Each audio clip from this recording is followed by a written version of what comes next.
a lot of times there's an iconic track that kind of serves as the gateway of discovery. And in this case, it's Over the Rainbow. How do you sort of leverage that? And because you do a very good job of leveraging that iconic track to bring awareness to the other tracks in the catalog. It's the flagship. I always attributed it to, it's like if you're going to open up a store and if you can afford it, you put it into a big shopping mall because there's tons of traffic versus like a strip mall, which would be like just uploading the video to our website.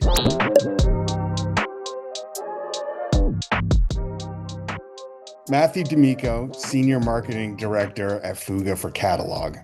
I'm Mike Pooley, digital marketing manager for Mountain Apple Company and Israel Kamakawiwoʻole's catalog. Okay. So, is there any stories that you might have around Is and who's no longer with us, unfortunately? And how do you keep that story alive from a authentic and culturally respectable standpoint? I mean, the biggest piece is we luckily have a good amount of footage from when he was still with us. It's been nearly 30 years since he passed away. So the key thing is we don't add anything to it.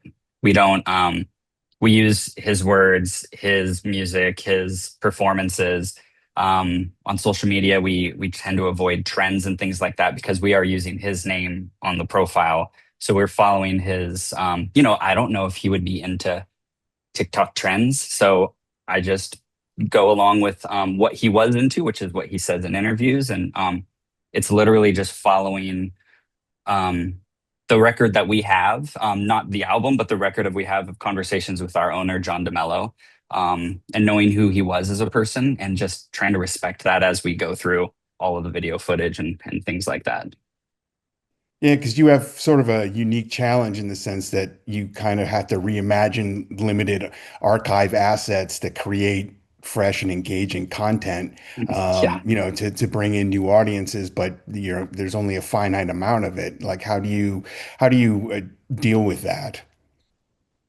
I mean, luckily, I have a background in video editing. It kind of comes along with digital marketing, so it's That's not like great. luckily it should be on your resume, but if not, that's okay. You'll get there. But we've upscaled a lot of it. Since he did pass away in 1997, the footage we do have is either like old school DV tapes or digi betas, from news companies and things like that. So we've digitized all of Right. that, and then I have upscaled it so it's in HD quality. So at least it kind of fits a little better, at least on widescreen and TV and things like that. But a lot of it is we try to match the platform that we're on. So if we are on social media with YouTube Shorts and TikTok, we edit them into vertical.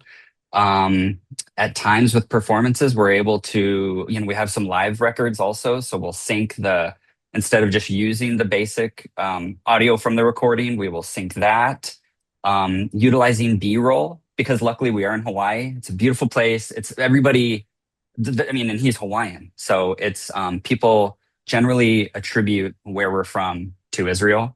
So we kind of tie that together. And he represented his culture proudly, and he was just he's a very famous Hawaiian man. So we use famous Hawaiian locations and things that were relevant to him just to kind of keep things fresh. And once again, not not going outside of his box.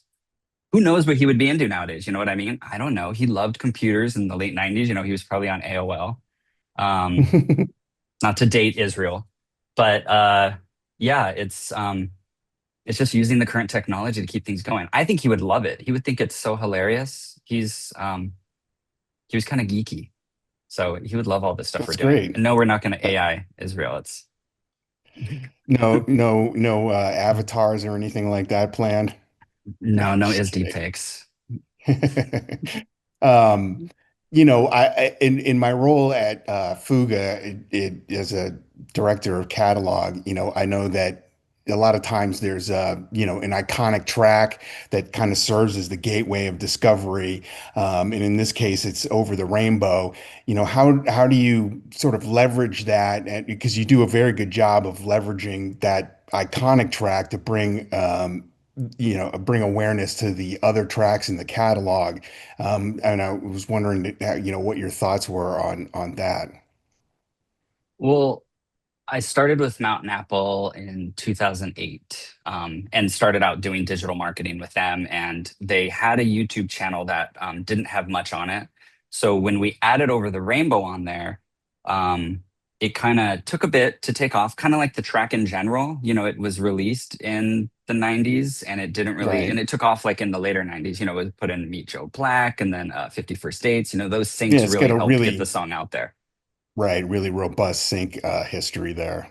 It does. And so we leverage that with YouTube. And instead of making this was a unique decision we had to make. This is before Vivo channels.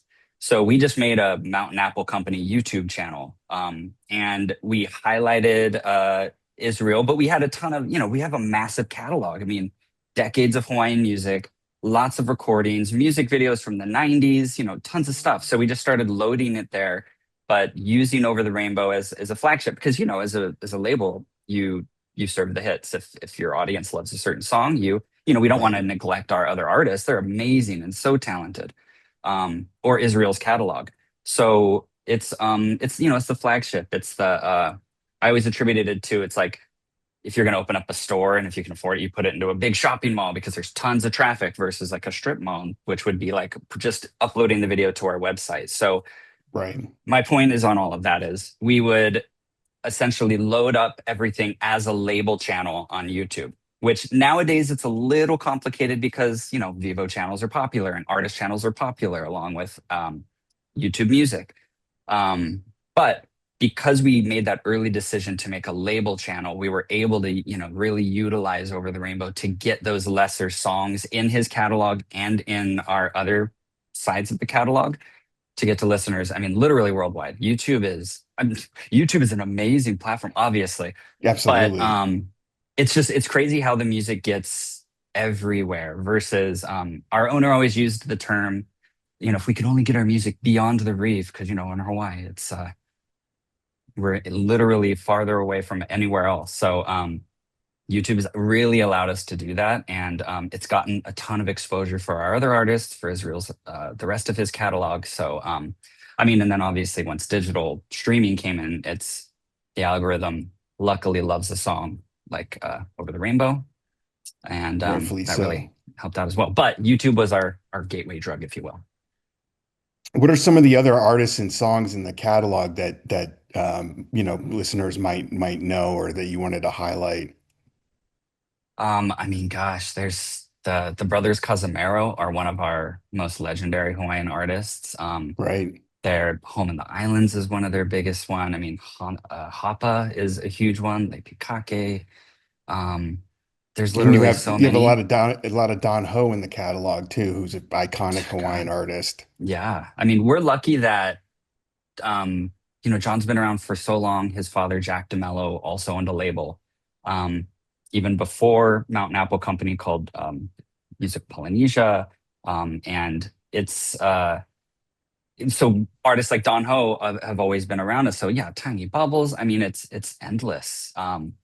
It's kind of like whenever sometimes I'll forget because there's so many and we get so close to the artist that I almost like that show God of War on Apple TV. So, one of our artists is in the show, so I'm watching it. And I'm like, oh, it's That's my cool. friend, and then I'm like, oh wait, she's one of our artists.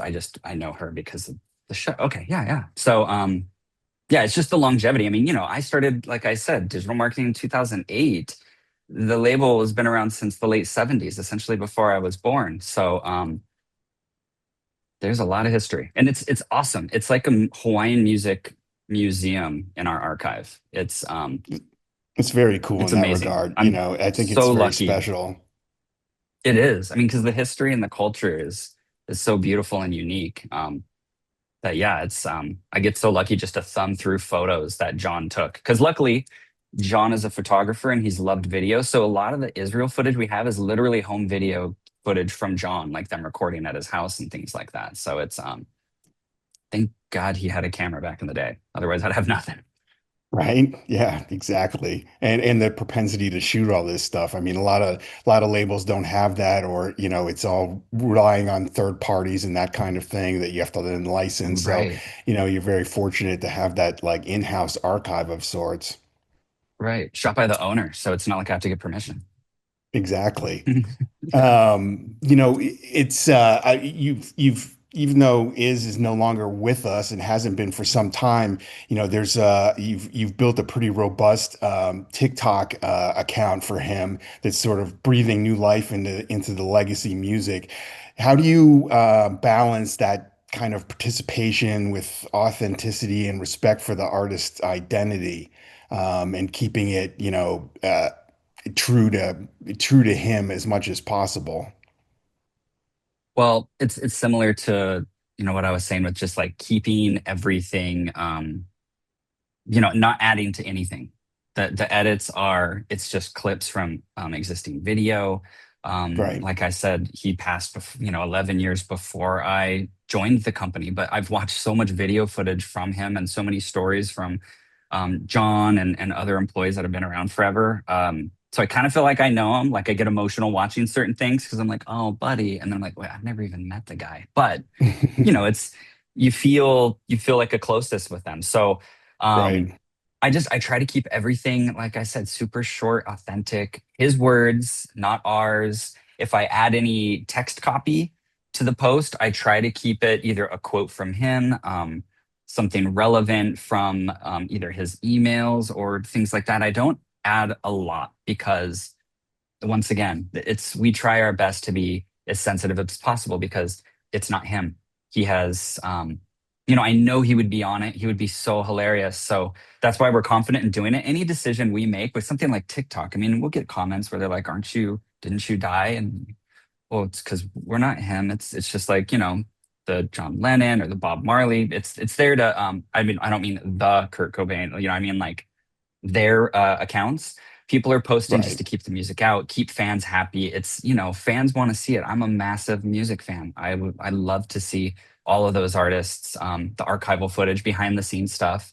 I try to share a lot of that. Like I said, with John's home video stuff, it's the side of an artist that nobody's seen. Most people have just seen the Over the Rainbow video, maybe a few interviews. So it's cool just to see behind the scenes stuff. I'm a sucker for a super deluxe, even though we don't have an is super deluxe, but I want to hear everything and see everything. So I kind of approach it like that, but in a sensitive way. That's great. Yeah, no, I think you've Yes. done an amazing job maintaining and building his legacy and keeping it true to who he was and that kind of thing. And I know that I've advised clients in the past, like sometimes not doing something is more important than doing something that doesn't work, especially when you have this kind of like legacy that's built up. It's very easy to hurt the brand, and much easier to not hurt the brand and not do something than to do something that hurts them. Exactly. And I mean, that kind of speaks what I'm saying about Israel is how we approach all of our artists, whether they're no longer with us or they're just not as active. Um, it's a Hawaiian music label, and Hawaiian music is a ancient and very sensitive and beautiful time of or sense of music. It's an indigenous music. So um, that literally informs all of our decision making in terms of stuff like this because the albums are easy. That's the representation that the artist intended to put out. When it comes to something like social media, especially to an artist who passed before social media existed, that's the decisions we make have to be just as sensitive. So yeah, it's a fine line. And I mean, even in terms of comments, I'll only answer comments if they're relevant, like questions about a song or something like that. If it's you don't feed the trolls, but also his audience has always been so good at policing for us because he's such a beloved That's great. person that anybody says anything, he was a big guy. Some people make some insensitive comments and they just get annihilated by is his fans. So we don't have to say anything. So it's just yeah, we just kind of let his Israel do the talking in his interviews and with his music. That's great. I mean, that's a fantastic way of doing things, and I think it's unique among in the Fuga, ecosphere, what you guys have and how you operate and keep that cultural legacy alive. Um, I wanted to ask, how do you use data and audience insights to sort of shape the storytelling for is and I know it's important in general in catalog marketing to we want to in catalog marketing invoke sort of that nostalgia vibe and look at the data and see where we can push the envelope to some extent in terms of growing audiences and finding new audiences while still maintaining authenticity. And I was wondering how you might do that or identifying new markets and that kind of thing. I mean, luckily being on YouTube for so long, 16 years now, that we've got a ton of data and it's constantly changing. New markets are emerging constantly. It's fascinating actually. And what we do is we look to see, like most people who are in marketing, they look at analytics and you see what markets are emerging and then utilizing paid advertising and just boosted posts and things like that to get either Israel's other songs or other songs in our catalog that kind of fit that. Because there's contemporary Hawaiian music, there's traditional Hawaiian music, there's Jawaiian music, which is almost, a reggae influence. So, some of our major markets are Brazil, South America, which to me invoke kind of the beachy bohemian vibe, similar to Hawaii, not Sure. as exact. Um, so finding music that kind of fits that and just using our platform to push it in front of those people, hoping those things kind of take off. I mean, luckily, link in bio has helped a lot, keeping the link tree alive with other stuff. Um, Cards on YouTube also just highlighting the data from other songs of his because I mean he has White Sandy Beach, there's Wonderful World, there's Hawaii 78. So and those songs are huge, millions of streams. I mean, Over the Rainbow is it's a special song and we'll never I mean I would love to have another track get to that level, but we'll take it and yeah, it's just attempting to use that data just to get it in front of people and hope that they connect with it like they've connected with Over the Rainbow. It's just an ukulele and a voice. Um, and we've got a lot of music that has an ukulele and a voice or a slack key guitar. And yeah, it's just trying to pay attention to that. I mean, you and I talk a lot, but one of the things was India has Yes. Yeah, that's popped a up. fascinating story. Yeah, I mean, it's our fourth biggest market right now. United States, Brazil, Mexico, and now India. France has always been a big one for Israel as well. But um, yesterday, after our conversation, I decided to kind of look to see what happened. And I thought maybe it was TikTok, but I realized TikTok is not allowed in India. It's just the algorithm. So the algorithm feeds them, and it's picking up and it's working. So, sometimes the algorithm works against you, but when it works for you, it's a beautiful thing. And That's it's just so great. I cool. mean, That's once again, it's just Israel would trip out that people in India are listening to his music. So yeah, and we're seeing a trend like a larger trend that in those emerging markets that Western pop music, as it were, is trending much higher alongside the localized music. So there seems to be a discovery going on there with I guess traditional Western music that it gets pulled along with the local content as well. So that's really interesting, and we're seeing that in the case of Iz's catalog too. yeah, it's fascinating because, like we were saying, it's a totally different time signature, and it's just this is from a music geek perspective. It has nothing to do with the digital marketing of Israel's catalog or Mountain Apple Company's catalog, but it's just as a music geek, it's fascinating, and I always I want to know why with a lot of things, but in these kind of moments, you can't dig as deep as you'd like always with some of Right. these analytics. So I'm just gonna go with it and be That's grateful. great. Yeah, exactly. It's classic and it's iconic.